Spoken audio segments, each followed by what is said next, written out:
నీ వర్షాలు చల్లగుండా వర్షాలు ఇరాం లేకుండా చంపేసరికి రాష్ట్రం మొత్తం ఎక్కడ చూసినా వరదలతోని బురదలతోని ఎల్లమ్మ ఇల్లకినట్టే ఉన్నది పోండ్రి. ఇక మళ్ళొకసారి రాబోయే 2 దినాలు ఉమ్మడి జిల్లా ఖమ్మంలా ఫుల్లు గనం వర్షాలు పడి మళ్ళా మొదటికే వస్తుందట పరిస్థితి.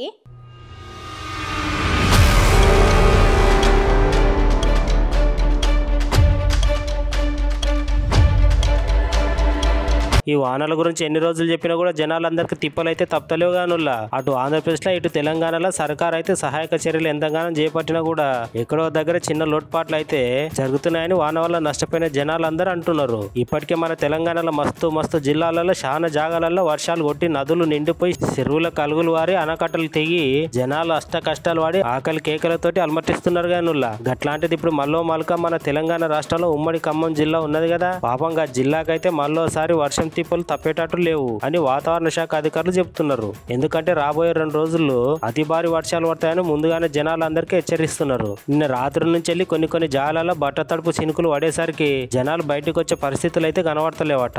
ఇప్పటికే అనుకోకుండా జరిగిన విపత్తులతోటి జనాలందరూ ఆగమాగం అవుతుంటే మున్నేరు వాగు పరిహాక ప్రాంతం ప్రజలు కూడా తీవ్రమైన ఇబ్బందులు పడ్డారు. అధికారులు అయితే ముంపు ప్రాంతాల సహాయక చర్యలు అయితే చేపడుతున్నారు. గట్లనే జిల్లా యంత్రాంగం స్కూళ్లకు సెలవులను కూడా ప్రకటించింది. ఇక పాల్వంచల నిన్నటి దాకా 3 గేట్లు తెలిస్తే ఇవాళ ఇంకో గేట్ ని కూడా తెరిచారు. ఇప్పుడు మొత్తం 4 గేట్లు తెలుసుకున్నది పాల్వంచ. అయితే పాల్వంచ మండలంలో దంతాల బూర పంచాయతీ పరిధిల మొర్రేడు వాగు కిన్నెరసాని వాగులకు కొందరు నిన్న సాయంత్రం చేపలు పట్టేటందుకు పోయి ఆ వాగులో చిక్కుకున్నారంట. ఆ వాగులో చిక్కుకున్న అందరినీ రెస్క్యూ టీం అయితే కాపాడింది. గంటలో ఒక మనిషి అయితే గల్లంతైండు. ఆ గల్లంతైన జారేసాయిని దొరకబట్టేందుకు గాలింపు చర్యలు కూడా చేపడుతున్నారు.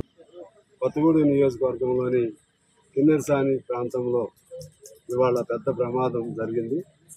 కిన్నెరసాని నుంచి విడుదల చేసిన నీళ్లు ముర్రేడు దగ్గర, అంటే ముర్రేడు స్ట్రీము కిన్నెరసాని స్ట్రీము 2 ఉపనదుల నీళ్లు నగరం దంతెలపాడు దగ్గర నగరం అనే చోట కలుస్తాయి.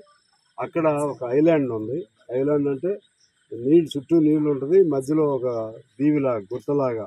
అక్కడ 7 మంది చేరారు. మామూలుగా జీవాలు వాటిని మేపటం కోసం వెళ్ళటం జరిగింది. ఆ క్రమంలో ఇక్కడ నీళ్లు పొంగటంతో మన కలెక్టర్ గారు, ఎస్పీ గారు, ఇంకా ఇతర అధికారులు అలర్ట్ అయ్యి వాళ్ళకి కబురు చేయటం, తర్వాత సర్వీస్ బోట్లు కూడా తీసుకురావడం జరిగింది. భద్రాచలం గోదావరికి అయితే మొదటి ప్రమాద హెచ్చరిక జారీ చేసిండ్రు గానుల్లా. ఇప్పుడు అది గట్లనే కొనసాగుతున్నది. ఇక గోదావరి ప్రవాహం ముచ్చట చెప్పుకుంటే గోదావరి నీటి మట్టం 44.20 అడుగులు ఉన్నది.